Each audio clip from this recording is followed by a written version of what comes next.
Tampil garang di China Open 2025 di hadapan supporter lawan, Jafar Hidayatullah Felisa Alberta Nathaniel Pasaribu mendapat pujian dari pemain Tiongkok. Ganda campuran Cina Jiang Zhenbang Wei Yaxin yang juga jadi lawan mereka di babak semifinal mengakui bahwa mereka kesulitan menghadapi Jafar Felisa meski menang di semifinal. Butuh waktu 63 menit bagi pasangan unggulan dua tuan rumah itu untuk membalikkan situasi dari tekanan Jafar Felisa. Jiang Wei kecolongan lebih dulu setelah kaget menghadapi kecepatan dan ketangkasan Jafar Felisa.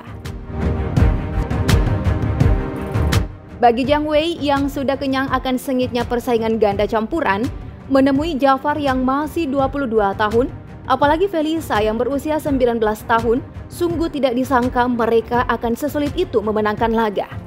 Mereka dipaksa menjalani rubber game untuk merebut tiket final dalam skor ketat 16-21, 21-15, 21-16. Memang mereka sangat tangguh, termasuk dalam hal serangan mereka yang juga sangat baik.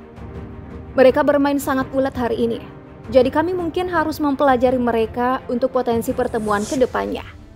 Kami harus mewaspadai mereka sepanjang pertandingan dan kami juga tidak mau kalah dengan mudah.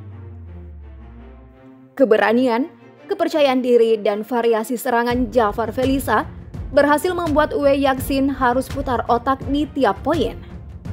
Gadis kecil itu sangat cepat dan dia berani menekan saya. Namun saya pun juga tak ingin kalah cepat. Ketika dia menekan saya merasa adrenalin saya terpacu. Setelah itu mungkin Bambang ingin mengcover saya, tetapi terlalu buru-buru dan malah jadi banyak error terjadi setelah itu. Tetapi bagaimanapun kami memainkan laga sengit yang bagus hari ini.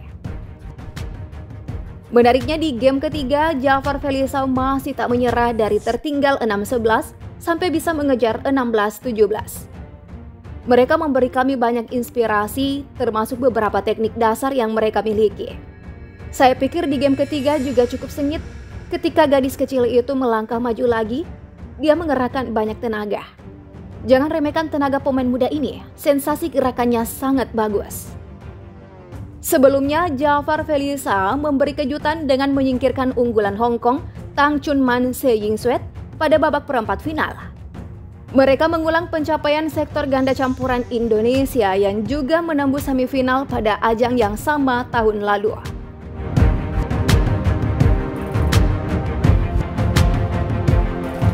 Saat itu pasangan Dejan Ferdinansyah Gloria Immanuel Wijaya yang merupakan pemain PB Jarum juga sukses melaju ke semifinal sebelum dikalahkan wakil tuan rumah Feng Yanse Huang Dongping.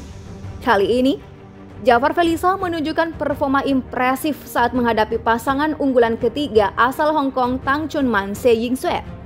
Meski harus bermain 3 game, pasangan pelatnas PBSI itu akhirnya menang dengan skor 21-13, 18-21, 21-17. Jafar Felisa telah melewati lawan tangguh sejak awal. Di babak pertama mereka susah payah lolos ke babak 16 besar China Open 2025. Keduanya tampil pantang menyerah saat mengalahkan pemain asal Malaysia unggulan ke-6, Goh Son Huat Lai Sevon Jenny. Jafar Felisa bermain di bawah tekanan pada game pertama. Namun game kedua menjadi momen penting yang membawa Jafar Felisa akhirnya memenangi laga. Pertarungan game ketiga, Jafar Felisa bahkan sempat tertinggal, tapi mereka bangkit dan melangkah jauh dengan skor akhir 21-15 tepat pada menit ke-69. Ini menjadi kemenangan kedua Jafar Felisa atas pasangan senior Malaysia. Sebelumnya mereka mengalahkan Goh Lai di Badminton Asia Championships 2025 pada April lalu dalam 2 game langsung. Nah, capaian di China Open 2025 menjadi angin segar bagi bulu tangkis Indonesia yang tengah mengalami penurunan prestasi. Sejak dipasangkan tahun lalu, Jafar Felisa terus menunjukkan progres positif.